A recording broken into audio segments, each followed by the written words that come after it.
Nicolas, Guillaume, c'est la deuxième édition. Quoi de neuf par rapport à l'année dernière, Nicolas? Toujours un thème, cette fois-ci c'était l'instabilité. Et puis toujours les 4 articulations phares. Je suis très content parce que c'est vrai que les gens sont là, il y a du monde et les échanges sont excellents. Et il y a aussi maintenant cette notion de micro-instabilité, qui est du coup une mobilité supraphysiologique. Le problème, c'est que de temps en temps, on a une hanche un petit peu dysplasique limite, un peu instable. Mais on parle d'une reprise efficace lorsque le patient retourne à une activité au même niveau, à la même fréquence et à la même intensité. Moi j'ai beaucoup aimé sur la hanche, parce que c'est des choses dont on parle pas souvent. On a souvent des rééduques de genoux, d'épaules et pas beaucoup de hanches. Donc très intéressant. En plus de rappeler de nouvelles choses, ça va permettre d'instruire encore de nouvelles connaissances. C'est certain que cette deuxième édition est un vrai succès. On a augmenté considérablement le nombre de participants. Ça veut dire que les gens ont adhéré à notre vision de voir les choses d'une façon multimodale avec des chirurgiens, des médecins, des kinésithérapeutes, des préparateurs physiques. L'industrie est vraiment présente et l'exhibition technique est juste fabuleuse, quoi, et on voit plein de techniques nouvelles. Ça, c'est vraiment aussi très instructif.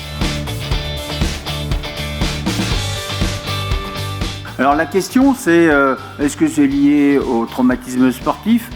Instabilité objective, ça représente 3% des traumatismes du genou. On a un tunnel fémoral qui est trop antérieur, un tunnel tibial qui est trop postérieur. L'évolution, en fait, au début, c'est vrai qu'on dit tout de suite c'est un accident traumatique grave qui nécessite forcément une chirurgie.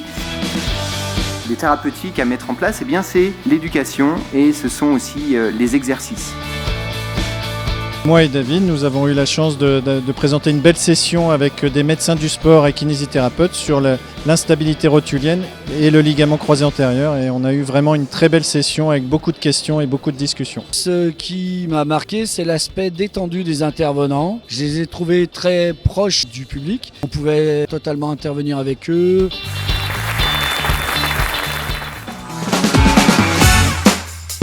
C'est bien aussi de connaître les professionnels de santé qui interviennent sur Lyon, vu qu'on a pas mal de prescriptions médicales de la clinique du Sauvegarde. Pour se former sur les nouveautés, avoir les avis aussi des chirurgiens, médecins, c'est important parce que ça donne un avis global, vu que nous on les voit après les professionnels de santé.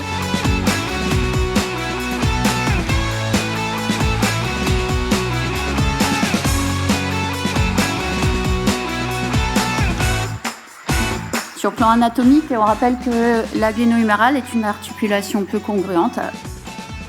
La moyenne d'âge, c'est 40 à 65 ans. Avec les ligaments, il va assurer la cohésion et la stabilité de l'articulation. Une rupture qui est peu étendue, il n'y a pas de pincement de l'espace sous-acromial, le sein tromo-huméral est respecté. Le facteur osseux, la rétrotorsion humérale n'influence pas. Mon inversion, qui sont des mécanismes multidirectionnels. Si on a une grosse instabilité de la cheville, l'angle supérolatéral du talus, il peut avoir tapé sur la malade latérale. C'est-à-dire que le premier épisode d'entorse ne doit pas être banalisé ni négligé.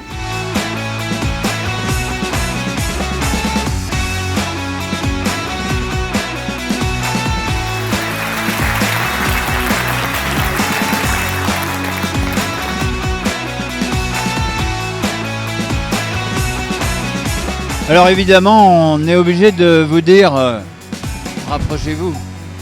À l'année prochaine, 2 décembre, n'oubliez pas, 2023. soyez là.